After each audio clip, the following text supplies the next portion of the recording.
Hello नमस्कार, जय हिंद साथियों। तो आज के वीडियो में हम पढ़ेंगे आधुनिक भारत का इतिहास यानी मॉडर्न हिस्ट्री ऑफ इंडिया। तो दोस्तों वीडियो अच्छा लगेगा तो वीडियो को लाइक कीजिएगा, अपने दोस्तों के साथ शेयर कीजिएगा, चैनल पर नए तो चैनल को सब्सक्राइब कीजिएगा। चलिए स्टार्ट करते हैं। इसमें हम देखते हैं कि सबसे पहले जो है हमारा जो है इतिहास का पिता आता है, यानी कि इतिहास का जनक आता है। इतिहास के जनक के रूप में आप जो हमेशा के लिए जानते हैं हेरोडोटस को कहा जाता है। लेकिन जब बात करते हैं आधुनिक भारत के इतिहास का तो आधुनिक भारत के इतिहास के जनक के रूप में जो है थ्यूसिडाइड्स को कहते हैं। किसको कहते हैं? थ्यूसिडाइड्स को जो है आधुनिक इतिहास का जनक के रूप में जाना जाता है। तो चलिए इसको जो है डिटेल में देखते हैं क्या इसकी कहानी है। तो सबसे पहले जो है ये जो है हेरोडोटस है, उन्होंने हिस्ट्री शब्द की परिभाषा दुनिया को बतलाई। क्या करती है? हिस्ट्री शब्द की परिभाषा दुनिया को बतलाती है। और उसकी मृत्यु जो है मृत्यु के बाद जो है 2500 वर्ष के बाद जब उसकी मृत्यु हो जाती है तो उसके 2500 वर्ष बाद जो है उनका काम का जो है प्रासंगिक हुआ। उसके काम का क्या होता है? प्रासंगिक होता है। आधुनिक इतिहास का जो है जनक के रूप में थ्यूसिडाइड्स को जानते हैं। ये नोट कर लीजिएगा, ये बहुत ही इंपॉर्टेंट है, ये एग्जाम में सवाल पूछ सकते हैं। थ्यूसिडाइड्स जो है आधुनिक इतिहास के पिता है। वो एक प्रकार की है, जो थ्यूसिडाइड्स है वो एक प्रकार के ग्रीक इतिहासकार है। और ग्रीक शहर में हेलिकार्नस, कहाँ पर? ग्रीक शहर में हेलिकार्नस के भूगोलवेत्ता है। क्या है वो? भूगोलवेत्ता है। क्या साथियों? वो एक भूगोलवेत्ता है। आगे की ओर चलते हैं। आगे हमारा देखिए इस स्लाइड में हम पीडीएफ के रूप में बनाए हैं कि जो है भारत पर जो है यूरोप कंपनी का जो आगमन का ट्रिक क्या है। भारत पर जो यूरोप कंपनी का आगमन का ट्रिक को पढ़ेंगे। आपको ये ट्रिक कभी ना कभी सुनने के लिए मिला होगा, या जो है खान सर के जो है पेड कोर्स में जो है बतलाए थे खान सर। क्या सर? तो पेड कर दे फीस। क्या करना है? तो पेड कर दे फीस। तो पी से आपको बताते हैं, पी से होता है पुर्तगाली। क्या होता है साथियों? पी से पुर्तगाली होता है। ई की बात करें तो ई से होता है आपका अंग्रेज। ई से होता है क्या होता है? अंग्रेज। और डी की बात करें डी से होता है डच। और कर का कोई भी इसमें यूज नहीं हुआ है। इसमें दे फीस मतलब पेड कर दे। दे का अर्थ होता है डेनिश। क्या होता है? डेनिश होता है। फिर फीस का मतलब हो गया फ्रांस हो गया, और सो से मतलब स्वीडिश हो गया। इस तरह से जो है पेड कर दे फीस के माध्यम से जो है यूरोप कंपनी आगमन का ट्रिक हम लोग बड़ी आसानी से जान लिए। आगे की ओर चलते हैं। आगे के स्लाइड में आप देखिएगा कि आधुनिक भारत के इतिहास में तो इसमें जो है कहाँ पर जो है कंपनी आकर अपना कोठी यानी कि अपना जो है स्थापित करता है। तो पेड कर दे फीस के माध्यम से हम लोग सबसे पहले इसका जो है क्रम देख लिए किस तरह से आता है। इस पीडीएफ में जो है इस स्लाइड में पढ़ेंगे कि पुर्तगाली 1498 जो है कालीकट में जो है अपना कोठी स्थापित करता है। फिर अंग्रेज जो है ये 1663 ईस्वी में सूरत में स्थापित करता है। डच जब आते हैं तो डच जो है 1602 में मछलीपट्टनम में करते हैं। फिर डेनिश आते हैं। डेनिश जो है 1620 ईस्वी ट्रावनकोर में करते हैं। कहाँ करते हैं? तो ट्रावनकोर में 1620 ईस्वी में करते हैं। फ्रांस की बात करें तो फ्रांस जो है 1668 में सूरत में करते हैं। आपने दो जगह सूरत देखा, एक यहाँ पर सूरत है, एक यहाँ पर सूरत है, यानी फ्रांस ने भी सूरत में अपना जो है कोठी स्थापित की, और जो है अंग्रेज भी करते हैं। आगे की ओर चलते हैं साथियों। आगे हमारा आता है क्या कि वास्को डी गामा भारत कैसे आया। तो भारत जो है आने का जो है यहाँ पर रीजन है कि वास्को डी गामा जो है गुजराती पथ प्रदर्शक एक था, अहमद इब्न मजीद। कौन था? अहमद इब्न मजीद थे। इसकी सहायता से जो है भारत के पश्चिमी तट पर स्थित जो बंदरगाह है कालीकट, यहाँ पर 20 मई 1498 को पहुँचा। कब पहुँचता है? ये डेट आपको बहुत ही इंपॉर्टेंट है, कई एग्जाम में पूछे गए हैं। 1498 को पहुंचता है। कब पहुंचता है? 1498 को, 20 मई 1498 को ये पहुंचता है। उसने यहाँ पर पहुंचकर भारत के नए समुद्री मार्ग की खोज की।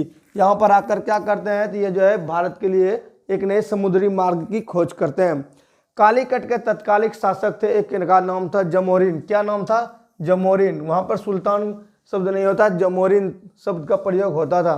तो जमोरिन ने जो वास्को डी गामा का क्या करता है? स्वागत किया। क्या करता है? स्वागत करता है। वास्को डी गामा के भारत आगमन से जो है पुर्तगालियों एवं भारत के बीच क्या होता है? मध्य जो व्यापार का क्षेत्र में एक नए युग का शुभारंभ होता है। तो भारत और जो है यूरोप के साथ जो व्यापार का जो है नया युग जो स्टार्ट होता है, तो इन्हीं के आने से यानी वास्को डी गामा के आने के साथ जो है स्टार्ट हो जाता है। इसके बाद जो है हम नेक्स्ट पीडीएफ में देखते हैं।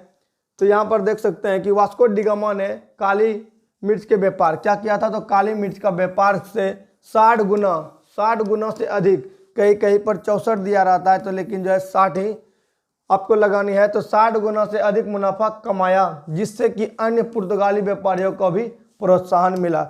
वो यहाँ से जब मसाला लेकर आ गए थे, यहाँ से कालीकट से मसाला जो भारत से, तो यहाँ से जो उन्होंने लेके गए, तो यहाँ से जब लेके गए समुद्री मार्ग से, तो उसने 60 गुना ये मुनाफा कमाते हैं। और इसको देखकर जो अन्य व्यापारी भी प्रोत्साहित होते हैं और वह भी यहाँ पर आने के लिए सोचते हैं। तो आगे हम देखते हैं कि सबसे पहले जो पुर्तगाली आता है, तो 1505 में ईस्वी में फ्रांसिस्को द अल्मेडा भारत में प्रथम पुर्तगाली वायसराय यानी कि गवर्नर बनकर आया। जब वो 1498 में यह खोज कर लिया भारत का समुद्री मार्ग, तो यहाँ पर जो 60 गुना मुनाफा कमाया।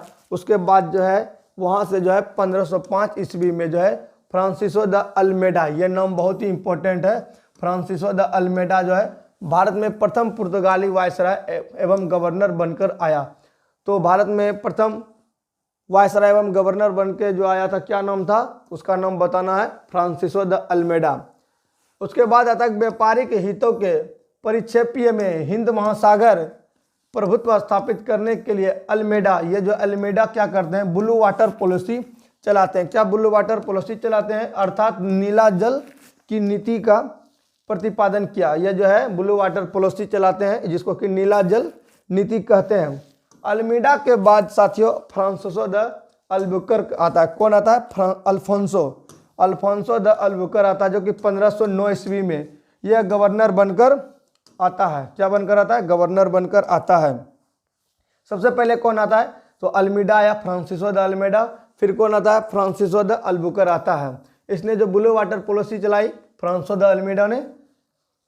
आगे की ओर चलते हैं, आगे हमारा है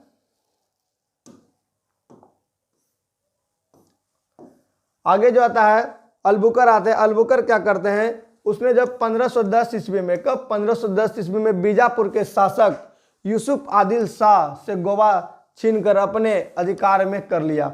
ये जो है अल्बुकर्क जो आते हैं, इसने जो 1510 ईस्वी में जो है गोवा को छीनकर जो है यूसुफ आदिल शाह से गोवा छीनकर अपने अधिकार में कर लिया। इसने भारत में पुर्तगीज शक्ति का जो है वास्तविक संस्थापक माना जाता है। ये अल्बुकर्क को जो क्या कहते हैं, तो ये पुर्तगीज का जो है वास्तविक संस्थापक माना जाता है, शक्ति का जो है वास्तविक संस्थापक माना जाता है। आगे के स्लाइड में हम देखते हैं क्या, तो अल्बुकर्क ने 1511 ईस्वी में दक्षिण पूर्वी एशिया की महत्वपूर्ण मंडी मलक्का एवं यह क्या है, मलक्का जो है मंडी है, एवं 1515 ईस्वी में फारस की खाड़ी के मुहाने पर स्थित हरमुज पर अधिकार कर लिया। ये क्या करते हैं, सबसे पहले तो बीजापुर से जो है वह अधिकार में लेता है। फिर यहाँ पर देख सकते हैं कि 1511 ईस्वी में वह दक्षिण पूर्व एशिया के महत्वपूर्ण मंडी का नाम क्या, मलक्का, इस पर अधिकार करते हैं। फिर 1515 में फारस की खाड़ी के मुहाने पर स्थित हरमुज पर भी अपना अधिकार कर लेते हैं। अल्बुकर्क का बाद प्रमुख गवर्नर में से एक नीनो डी कुन्हा, कौन नीनो डी कुन्हा था, यह 1529 से 1538 ईस्वी तक गवर्नर रहा। ये तो साथियों रही बात गवर्नर की। आगे की ओर चलते हैं, आगे हमारा आता है पुर्तगाली यात्री वास्को डी गामा ने।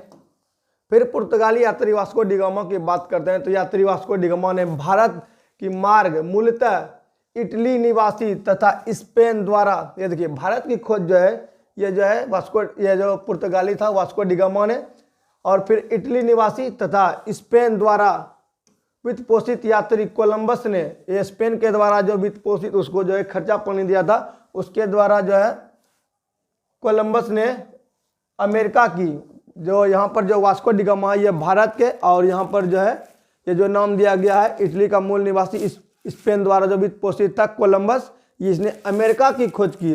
और ब्रिटेन के कैप्टन कुक ने ऑस्ट्रेलिया की, किसका, ऑस्ट्रेलिया की, तथा हॉलैंड के तस्मान ने वान डीमस लैंड, जिसको वर्तमान में तस्मानिया कहते हैं, इसकी खोज की, तथा न्यूजीलैंड के खोज की थी। ये सभी जो है उस समय जो है खोज होने लगा था, खोज हुआ था। इस तरह पुर्तगालियों के भारत में प्रथम दुर्ग, भारत के प्रथम यूरोपीय दुर्ग भी निर्माण अल्फोंसो द अल्बुकर्क, इस समय यह गवर्नर के रूप में जो नहीं था, द्वारा जो 1503 में कोचीन में कराया गया।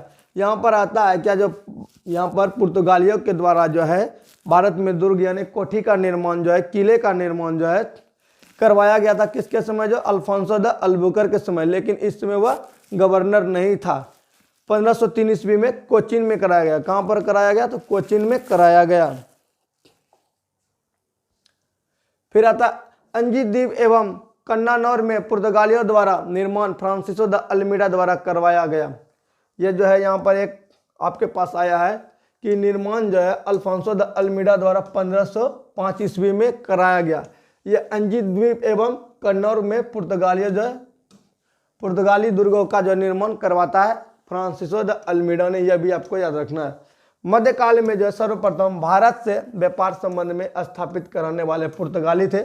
मध्यकाल में जो है जो भारत से व्यापार का जो स्थापना होता है वो पुर्तगाली थे। भारत में यूरोपीय व्यापारिक कंपनी के आगमन का क्रम जो है इस तरह से आपको बताया था, पेड कर दे फिश, तो पुर्तगीज है, डच है, अंग्रेज है, डेन है, फ्रांसीसी है।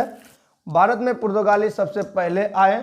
कौन आए सबसे पहले, पुर्तगाली आए जो 1498 ईस्वी में आए थे और सबसे अंत में गए जो वर्ष 1961 में वापस गए। सबसे पहले आए कब, 1498 में, और कब गए, तो 1961 में गए। कब गए, 1961 में गए।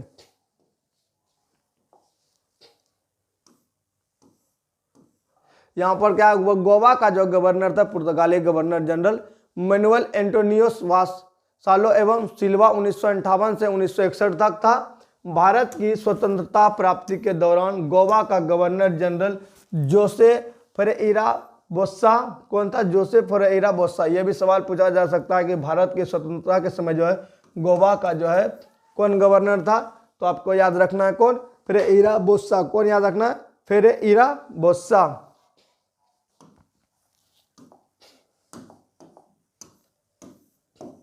फिर आगे आता हमारा यूरोप में शक्तियों में सर्वप्रथम पुर्तगाली व्यापारियों ने भारत में जो है सामुदायिक व्यापारिक केंद्र स्थापित किया। क्या क्या, यूरोप शक्तियों में सर्वप्रथम जो पुर्तगाली व्यापारियों ने भारत में क्या करता है, सामुदायिक स्थापित किया।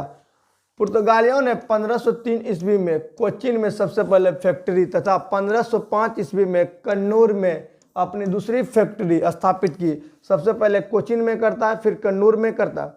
1534 ईस्वी में पुर्तगालियों ने बंगाल के शासक गयासुद्दीन महमूद शाह से सतगांव और चटगांव में अपनी फैक्ट्रियां स्थापित करने का जो है अनुमति प्राप्त कर लेता है। यह किससे प्राप्त करता है, तो गयासुद्दीन से जो है, गयासुद्दीन महमूद से जो है सतगांव एवं चटगांव में क्या करता है, फैक्ट्री स्थापित करने का जो है अनुमति ले लेता है। आगे जो हमारा फिर है, पुर्तगालियों द्वारा हुगली को बंगाल की खाड़ी में समुद्री लूटपाट के लिए अड्डे के रूप में इस्तेमाल किया गया। यहाँ पर देखिए बंगाल को जो है किस रूप में इस्तेमाल किया गया, बंगाल की खाड़ी में जो समुद्री मार्ग लूटपाट के लिए जो है अड्डे के रूप में इस्तेमाल किया गया। 1632 ईस्वी में मुगल बादशाह शाहजहां ने हुगली में पुर्तगाली बस्तियों को पूरी तरह से नष्ट कर दिया। यह जो यहाँ पर एक आता है, मुगल बादशाह शाहजहां ने क्या करता है, हुगली में पुर्तगाली की बस्तियों को पूरी तरह से नष्ट कर दिया और 1000 से अधिक पुर्तगाली निवासियों को बंदी बना लिया। ये शाहजहां क्या करता है, तो हुगली नदी में पुर्तगाली की बस्तियों को नष्ट कर देता है और 1000 से अधिक क्या करता है, उसको बंदी बना लेता है। फिर आधुनिक भारत के इतिहास में हम देखते हैं, एक होता है कासिम बाजार। कासिम बाजार की फैक्ट्रियों के प्रमुख जॉब चरनोक ने क्या करता है, ये जो कासिम बाजार थे, कासिम बाजार की फैक्ट्रियों के प्रमुख जॉब चरनोक अंग्रेजों के व्यापार केंद्र के लिए हुगली के स्थान पर सुतानुती अथवा सुतनौती कलकत्ता का स्थल को चुना गया। यह जो है फैक्ट्री जो है फैक्ट्री प्रमुख जॉब चरनोक ने क्या करता, अंग्रेज के व्यापार के लिए केंद्र के लिए हुगली नदी के स्थान पर जो है, यह हुगली नदी के हटाकर जो है कहाँ पर करते हैं, सूती कलकत्ता में जो है सुतनौती कलकत्ता के स्थान को चुना गया। कोच्चि 1814 ईस्वी में ब्रिटिश उपनिवेश के तहत शामिल हुआ था। कोच्चि कब शामिल हुआ था, 1814 ब्रिटिश उपनिवेश के तहत शामिल हुआ था। अंग्रेज ईस्ट इंडिया कंपनी को सूत्रपात 1599 ईस्वी में हुआ। कब हुआ, तो 1599 में सूत्रपात हुआ। जब लंदन में कुछ साहसिक व्यापारियों मर्चेंट एडवेंचर ने एक समूह का गठन कर 30,133 पाउंड की वचनबद्ध अविदत पूंजी के साथ ईस्ट इंडिया कंपनी जो है व्यापार के लिए अभिप्रेरित समुद्री अभियान हेतु आवेदन प्रस्ताव ब्रिटिश क्राउन के समक्ष प्रस्तुत किया। वहां पर जो है मर्चेंट एडवेंचर जो एक समूह का गठन करता है और 30,133 पाउंड वचनबद्ध करके जो है उससे जो अनुमति मांगता है, लेकिन इसको क्या होता है, अनुमति जो है नहीं मिलता। क्या होता है, इसको अनुमति नहीं मिलता है। हालांकि इन साहसिक व्यापारियों के मूल प्रस्ताव को प्रिवी काउंसिल की स्वीकृति नहीं मिल सकी। क्या होता है, इसको जो स्वीकृति ही नहीं मिल पाता है। तथापि अब अगले वर्ष पुनः एकत्र हुए और इस बार उन्होंने ब्रिटिश क्राउन की पूर्व सहमति से ईस्ट इंडीज अभियान हेतु जहाज एक अन्य साजो सामान खरीदने के लिए प्रारंभ किए गए तथा अपनी पूंजी को बढ़ाकर 68,373 पाउंड कर लिया गया। यह क्या करते हैं, अपनी पूंजी को तब तक बढ़ाकर 68,373 कर लेता है। 31 दिसंबर 1600 को ब्रिटिश महारानी एलिजाबेथ ने इन्हें the governor and company of merchant London trading into the East Indies, यानी कि प्रथम गवर्नर थॉमस स्मिथ, इसके जो है प्रथम गवर्नर कौन थे, थॉमस स्मिथ के नाम के तहत रॉयल चार्टर ऑफ इनकॉर्पोरेशन प्रदान किया, इसको जो है प्रदान किया और इस प्रकार ईस्ट इंडिया कंपनी का आधिकारिक रूप में गठन हुआ। तो लास्ट में क्या करते हैं, एलिजाबेथ जो है इसको जो है आधिकारिक रूप में जो है मान्यता दे देता है। इस दौरान भारत का बादशाह क्या था, अकबर था। इस समय भारत का बादशाह अकबर था, जिसका शासनकाल 1556 से 1605 तक था। लिवेंट कंपनी को 1593 ईस्वी में स्थल मार्ग से भारत में व्यापार करने का अधिकार पत्र प्राप्त हुआ। यह लिवेंट कंपनी था, इसको 1593 ईस्वी में स्थल मार्ग से जो है भारत में व्यापार करने का अधिकार पत्र प्राप्त हुआ था। जहांगीर के शासनकाल में इंग्लिश ईस्ट इंडिया कंपनी ने सर्वप्रथम 1611 ईस्वी में मछलीपट्टनम में एक अस्थायी कारखाना स्थापित किया। यह क्या करते हैं, तो इंग्लिश मतलब ईस्ट इंडिया कंपनी जिसको कहा जाए, तो 1611 में कहाँ पर, तो मछलीपट्टनम में, या मछलीपट्टनम भी कहते हैं इसको, मछलीपट्टनम में एक अस्थायी कारखाना स्थापित करता है। तो यहाँ पे बात करते हैं 1613 ईस्वी की। 1613 ईस्वी में सूरत में स्थापित कारखाना जो है अंग्रेज का प्रथम अस्थायी कारखाना था। 1613 ईस्वी में क्या करते हैं, अंग्रेज जो है प्रथम जो है कारखाना स्थापित करते हैं। सूरत में डच द्वारा फैक्ट्री 1616 ईस्वी में जो है, जबकि फ्रांसीसी के द्वारा जो है 1668 ईस्वी में, कब, 1668 ईस्वी में स्थापित की गई थी। थॉमस बेस्ट नामक अंग्रेज अधिकारी ने पुर्तगालियों को स्वाली के स्थान पर जो है हराया था। कहाँ पर हराया था, तो स्वाली के स्थान पर हराया था। 1661 ईस्वी में इंग्लैंड के सम्राट कौन थे, चार्ल्स द्वितीय ने क्या करता है, तो विवाह पुर्तगाली राजकुमारी कैथरीन से होने पर चार्ल्स को क्या करते हैं, बम्बई शहर उपहार में दे देते हैं। क्या होता है, जो इंग्लैंड के सम्राट चार्ल्स द्वितीय का विवाह जो पुर्तगाल की राजकुमारी कैथरीन से होता है, और ये जो चार्ल्स को क्या करता है, बम्बई शहर उपहार के रूप में मिल जाता है। कैथरीन से जब इसका शादी हुआ तो इसको जब बम्बई शहर क्या हुआ, उपहार के रूप में दे दिया गया। किसको, तो अंग्रेज का जो था चार्ल्स द्वितीय। फिर आगे आता है कि जिसे उन्होंने क्या किया, उसको तो मिल गया, उन्होंने क्या किया, 1668 ईस्वी में 10 पाउंड वार्षिक किराया पर जो है ब्रिटिश इंडिया कंपनी को दे दिया गया। वो जो है क्या करते हैं, ब्रिटिश ईस्ट इंडिया कंपनी को जो है बम्बई शहर दे दिया। बम्बई के अंग्रेज गवर्नर जॉन चाइल्ड ने 1688 ईस्वी में बम्बई और पश्चिम समुद्र तट के मुगल बंदरगाह का घेराव डाला तथा मक्का जाने वाले हज यात्रियों को बंदी बनाने का जो है प्रयास किया। यह क्या करता है, जब ये बम्बई के अंग्रेज गवर्नर चाइल्ड ने जो है 1688 ईस्वी में जो है पश्चिम समुद्र तट मुगल बंदरगाह को जो है घेरा डाल दिया और मक्का जाने वाले हज यात्रियों को बंदी बनाने का प्रयास किया। फलस्वरूप उसे औरंगजेब ने भारत से निष्कासित करने का आदेश दे दिया गया। उसको क्या करते, इस तरह कार्य करने के कारण जो उसको भारत से बाहर निकालने के लिए आदेश दे दिया जाता है। फिर आगे आता है कर्नाटक का युद्ध। कर्नाटक का युद्ध होता है तो कर्नाटक का प्रथम युद्ध जो है 1746 से लेकर 48 ईस्वी ऑस्ट्रिया के उत्तराधिकारी युद्ध, इस तरह से जो कर्नाटक का युद्ध स्थिति होता है 1746 से 1748। फिर ऑस्ट्रिया के उत्तराधिकारी का युद्ध जो होता है 1740 ईस्वी में आरंभ हुआ था। का विस्तार मात्र था, ये कुछ एक्स्ट्रा पॉइंट यहाँ पर जुड़ गया है। अंग्रेज सरकारों की आज्ञा के विरुद्ध ही दोनों दलों अंग्रेज एवं फ्रांसीसी में 1746 ईस्वी में युद्ध प्रारंभ हो गया। अंग्रेज कैप्टन बर्नेट के नेतृत्व में अंग्रेजी सेना द्वारा फ्रांसीसी जहाज़ों पर हमला अधिकार कर लेना युद्ध का तत्कालिक कारण था। क्या करता है, अंग्रेज कैप्टन बर्नेट के नेतृत्व में अंग्रेजी सेना के द्वारा फ्रांसीसी जहाज पर जो है अधिकार कर लेना युद्ध का तत्कालिक कारण था। ये कौन सा युद्ध हो गया आपका, जो कि 1740 में हुआ था, ऑस्ट्रिया का युद्ध आरंभ होने का कारण। तो दोस्तों आज के वीडियो में इतना ही, मिलेंगे नेक्स्ट वीडियो में। नेक्स्ट वीडियो हमारा होगा कर्नाटक का युद्ध। क्या साथियों, तो नेक्स्ट वीडियो हमारा होगा कर्नाटक का युद्ध होगा नेक्स्ट वीडियो हमारा। वीडियो अच्छा हो तो वीडियो को कीजिएगा लाइक, अपने दोस्तों के साथ कीजिएगा शेयर। धन्यवाद। जय हिंद, जय भारत, वंदे मातरम।